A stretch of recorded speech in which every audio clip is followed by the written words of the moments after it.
मेरा जो new song आया है वो ऐसे बा, लड़की कही, अरे 18 के भईनी तू बात करा घर पे, अरे नाही त मिले खातिर आवा नहर पे।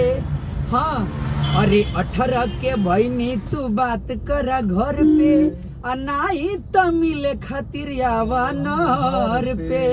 अरे तो के पाई अपन बसहर पाई, तो मैं कहूँगा अरे केयर करे वाली में हर चाहिए, केयर करे वाली में हर चाहिए, अनाई की तोरा जैसन है हर चाहिए, केयर करे वाली में हर चाहिए, अनाई की तोरा जैसन है हर चाहिए। और ये हमार कुछ फरमाइश है, क्या सुना?